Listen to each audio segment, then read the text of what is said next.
BJP का operation Kamal Nath क्यों हुआ फेल? सिंधिया और विजयवर्गीय दोनों ने कमलनाथ के खिलाफ मिला लिया था हाथ। बीजेपी के कई दूसरे नेताओं ने भी रोक दिया कमलनाथ का रास्ता।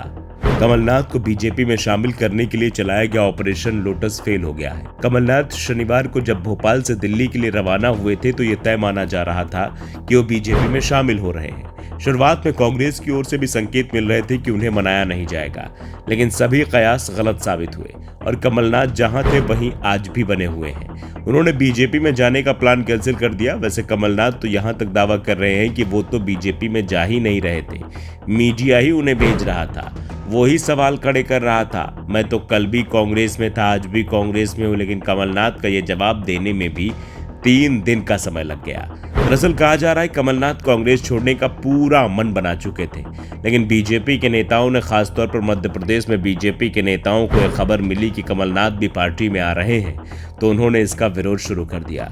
खासतौर पर ज्योतिरादित्य सिंधिया और कैलाश विजयवर्गीय दोनों ही कमलनाथ के खिलाफ मोर्चे पर आ गए।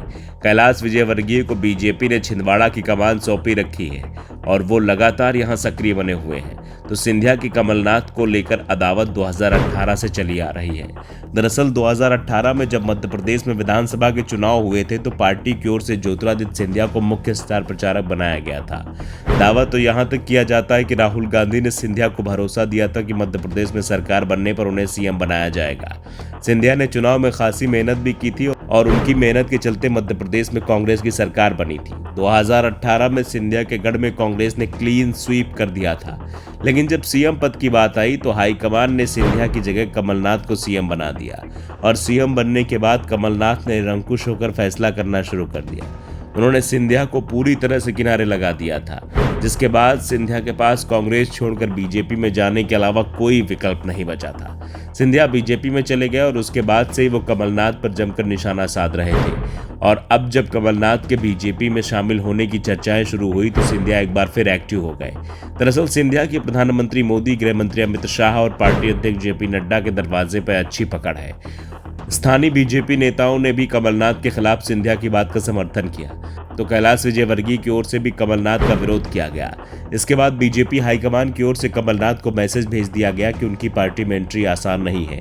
इस बीच कांग्रेस हाईकमान भी सक्रिय हो गया और उसने कमलनाथ पर कांग्रेस के पुराने एहसान को याद दिलाया। बताया कि पार्टी ने उन्हें हर वो पद दिया जिसकी चाहत किसी भी नेता को थी, यहां तक कि केंद्रीय मंत्री, प्रदेश कांग्रेस अध्यक्ष, सीडब्ल्यूसी का सदस्य, सीएम पद भी दिया। गांधी परिवार से कमलनाथ की करीबी को भी याद दिलाया गया। बीजेपी के दरवाजे तो पहले ही बंद हो गए थे, इसलिए कमलनाथ ने भी कांग्रेस में रहने का फैसला कर लिया। फिलहाल तो कमलनाथ के इस फैसले से कांग्रेस और बीजेपी दोनों में ही लोग राहत की सांस ले रहे हैं। कमलनाथ अगर बीजेपी में जाते तो बीजेपी के अंदर दूसरे नेताओं की मुसीबत बढ़ जाती, खासतौर पर सिंधिया और महाकौशल रीजन के नेताओं की। तो दूसरी ओर कांग्रेस के पास इस समय पहले से ही ऐसा कोई नेता नहीं है जो पूरे प्रदेश में प्रभावशाली है। दिग्विजय सिंह की पकड़ पूरे प्रदेश में तो है, लेकिन जनता के बीच उनकी छवि अच्छी नहीं है और बीजेपी भी दिग्विजय की छवि को लगातार धूमिल करती रही है। ऐसे में कमलनाथ मध्य प्रदेश में कांग्रेस की जरूरत बने हुए हैं। Bureau report, the Dhakad news.